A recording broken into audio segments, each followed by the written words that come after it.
zero part of me. And it's not even that it's Jake. It's just, do you know, I was actually looking at myself today. I'm a very respectful guy, brought up by a good family, but if I can kill you, I will kill you. That's just how I am. And this is just the job I do, so let's go. He's been boxing for 4 years. Even if he was that guy, even if he was Anthony Joshua's size, he is not. But even if you take all that into account, where he's God's gift to boxing, he's the same size as Anthony Joshua. In the 4 years that he's been boxing, there are not enough hours in the day to make up the gap in experience and talent between Jake Paul and Anthony Joshua. I think Jake can knock him out. Okay, I'm gonna go on record right now. Okay. Wow. I think Anthony Joshua has been knocked out by some weird ass shots before. Andy Ruiz, Dubois knocked him out with a short overhand right? Yeah. Jake Paul can land one of those shots. Absolutely. I feel Jake Paul can win this fight more than he could against Gervonta Davis. The countdown is officially on for what many fans are calling the most insane fight of the year, Jake Paul versus Anthony Joshua. This matchup has shaken both boxing and MMA circles because of how unexpected it is. Brendan Schaub wasted no time giving his opinion, making it very clear that Joshua must completely dominate. According to Schaub, anything less than a brutal, one-sided performance would be a humiliation for Joshua's name and legacy. For a former heavyweight champion, merely winning is not enough here. He is expected to make a statement. For Anthony Joshua, he can't risk having Jake Paul have any success. This would royally screw over Anthony Joshua's entire legacy if this fight's even close. That's why I do not think Anthony Joshua's gonna mess around in any facet. If this fight is not a complete domination by Anthony Joshua, something's up.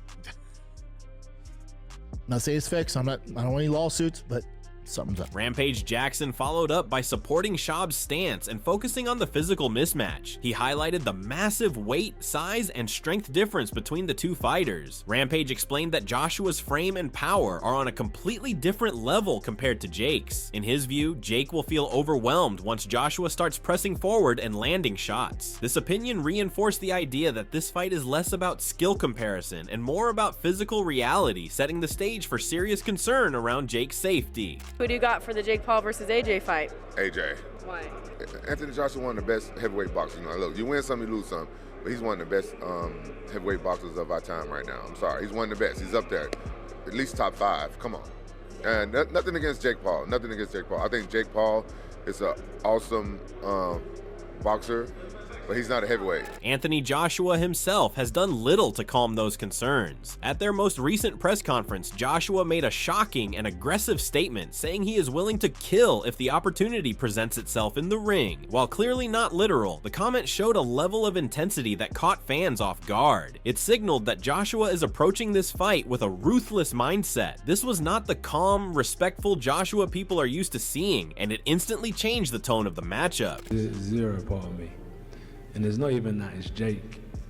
It's just, do you know, I was actually looking at myself today. I'm a very respectful guy, brought up by a good family, but if I can kill you, I will kill you. That's just how I am. And this is just the job I do, so let's go. Showbiz the Adult reacted strongly to Joshua's comments and explained why this level of aggression makes sense. He pointed out that Joshua needs to make a loud statement before a possible mega fight against Tyson Fury in 2026. Joshua cannot afford to look hesitant or vulnerable in a fight like this. Showbiz believes Joshua wants to remind everyone that he is still dangerous and still elite. In that context, Jake Paul becomes less of an opponent and more of a message to the entire boxing world. This is what makes this situation so scary for Jake Paul. AJ was begging Eddie Hearn to find him a fight real quick. Not a strong contest, but he needed something to just get the dust off. And Jake Paul and Gervonta fell through, and then Jake Paul called AJ. I was like, that fell in my lap? So it's perfect. It's one of his biggest paydays ever, and he still get to do what he was trying to do, fight somebody who is not really a high-level fighter.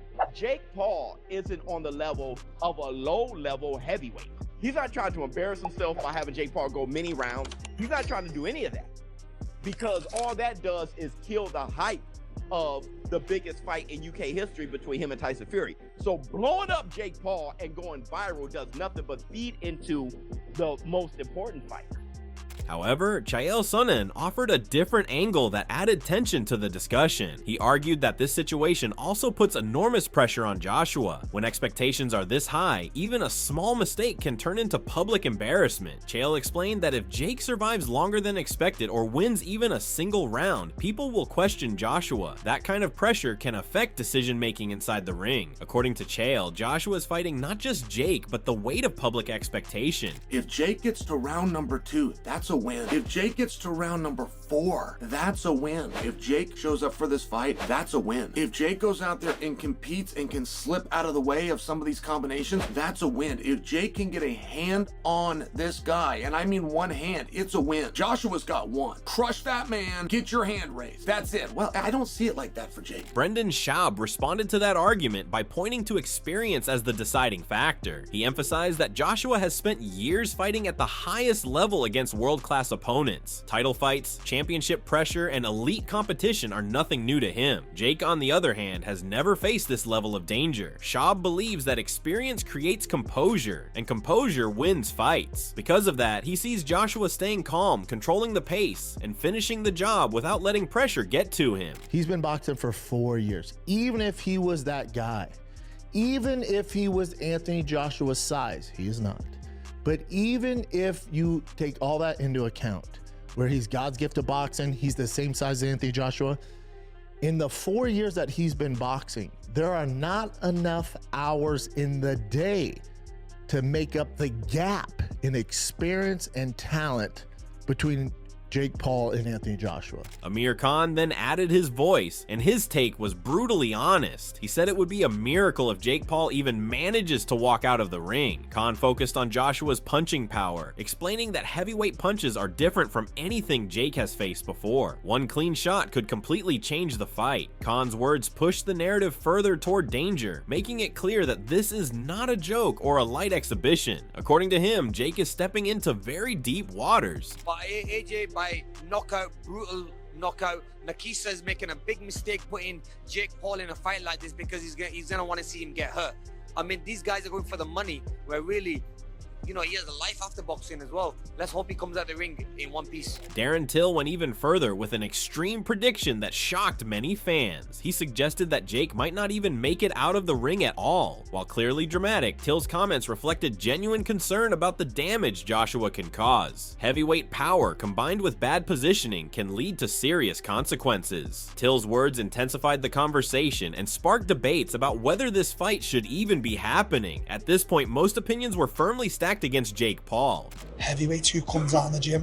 One was being a guy called the War Chief. He was massive. He looked like John Coffey from Game Island. No, he didn't like punch me around, but every time he hit me, like even when he hit me for I was just like, I just felt like this thunder hit me, and I was like, and that's why we have weight classes. Like, that's why like you'd have your lightweight, your welterweight, and from that we can all like go up and down a little bit, but we can't make jumps like that. It's just not. It just, I don't know. I don't know what to say. Jake could get fucking killed in there. Then came a surprising shift when Demetrius Johnson spoke up. Against the majority, he argued that Jake Paul does have a real chance. Johnson explained that boxing is unpredictable and that timing can beat power on the right night. He pointed out that one clean shot landed at the perfect moment can change everything. While he did not claim Jake would dominate, he made it clear that dismissing him completely is dangerous. This opinion brought balance back into the discussion and reminded fans why fights are unpredictable. I think Jake can knock him out. Okay, I'm gonna go on record right now. Okay. Wow. I think Anthony Joshua has been knocked out by some weird ass shots before. Andy Ruiz, Dubois knocked him out with a short overhand right? Yeah. Jake Paul can land one of those shots Absolutely. I feel Jake Paul can win this fight more than he could against Gervonta Davis. Anderson Silva added even more weight to that argument. Despite losing to Jake Paul in the past, Silva stated that Jake is very capable of winning this fight. He praised Jake's dedication, improvement, and work ethic in boxing. Coming from a legendary fighter, this opinion carried serious credibility. Silva's comments forced critics to pause and rethink their assumptions. If someone who has shared the ring with Jake believes in his ability, then the fight may not be as simple as many believe. Well, it's very tough to say something about Joshua or Jake. You know, I'm waiting for this fight because I'm so excited. But, you know, Jake have a lot of chance to win. And a lot of people think he not, but I believe in Jake. I mean, Joshua is the best fighter and have a lot of experience in boxing. You know, he's a heavyweight guy.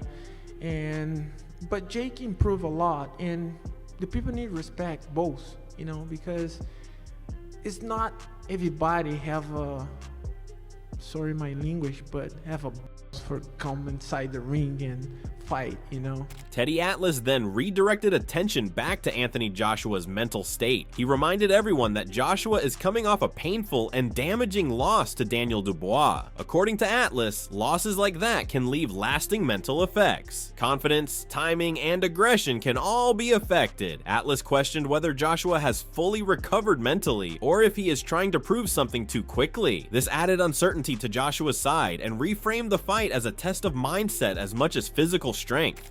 Joshua, last time he fought was over a year. He hasn't fought. He was basically retired. Where's his mind at? He got knocked out terribly by Dubois. Where's his confidence? Where's his mindset? Where is he? Is he taking this fight the way that fans are, overlooking Paul, taking him for granted? Yeah, probably is. Might be. Does that weigh in? Yeah, that weighs in. Atlas continued by breaking down Jake's potential advantages in more detail. He explained that Jake's lighter build could actually help him move faster and change angles more easily. This movement could allow Jake to close gaps, land quick shots, and escape danger before Joshua can respond. Atlas emphasized that boxing is about positioning, not just power. If Jake can stay light on his feet and avoid standing still, he could survive longer than expected and make the fight competitive. Maybe Paul has some advantages. He's younger. His feet are a little faster. I know he's not at that level of a fighter, I get it, but his feet are faster. Joshua's feet are not that fast, closing gaps, getting to somebody. To hit him, even if you're better than him, you still got to get to him. To hit him. MMA Guru agreed with this analysis and stressed the importance of speed and movement. He explained that lighter fighters can frustrate heavier opponents by forcing them to miss. Each missed punch drains energy and increases frustration. Guru believes Jake's movement could disrupt Joshua's rhythm early on. While he did not predict a dominant performance from Jake, he clearly saw a realistic path where speed and endurance play a major role. This further strengthened the argument that Jake is not completely out of his depth. Jake Paul beats AJ by lighter man skill. Lighter man skill could make a generational run in Jake Paul versus Anthony Joshua. That is true. Generational athlete. He does look all right at boxing, though, chat. Like, seeing the clips of him in boxing, he does look all right. Like, he's getting pretty good at it, you know? Eddie Hearn supported this strategy, but made it very clear that it is Jake's only path to victory. According to Hearn, Jake must move constantly and focus on scoring points rather than chasing knockouts. Every second spent avoiding damage is a success. Hearn warned that if Joshua lands a clean right hand, the fight could end instantly. This turned the matchup into a clear contrast of styles. Movement versus power. Discipline, not confidence, will decide Jake's chances. If I was putting a strategy together for Jake Paul, it would be just move as much as you can. When you get close, you have to clinch and clinch hard. But the problem is, when you clinch with someone the size of AJ, you can get hit in the clinch, and that's enough to end the fight. If he is even remotely adventurous in the fight, or remotely positive, he runs the risk of walking onto something. It's a bit like Francis Ngannou. David Haye wrapped up the discussion with blunt and realistic advice. He stated that if Jake does get hit, he must make sure it happens only once at a time. Combinations from Joshua are where real danger lies. One punch might hurt, but multiple punches can end everything. Hayes' words summed up the risk perfectly. This fight is a dangerous mix of ambition and raw power, making it one of the most talked about matchups of the year. Do you go about beating Anthony Joshua in an 3-minute round fight. And talk us through it. You don't get punched in the head in the first round. Okay. You avoid taking anything concussive, because AJ is a big, strong, powerful, athletic man who's got a lot of experience, and you just don't want to be getting punched with 2 or 3 punches at a time. One punch, maybe you can then slip and slide. The same thing when I fought Vladimir Klitschko. I didn't want to get hit with any more than 1 punch at a time. If I'd get hit with 1 shot, okay, but you've got to slip the next one and next one. It was quite good to see that Jake Paul had brought in such good quality sparring partners. If you want more fast-paced breakdowns, expert opinions, and real fight analysis without the fluff, make sure you subscribe and stay locked in for what comes next.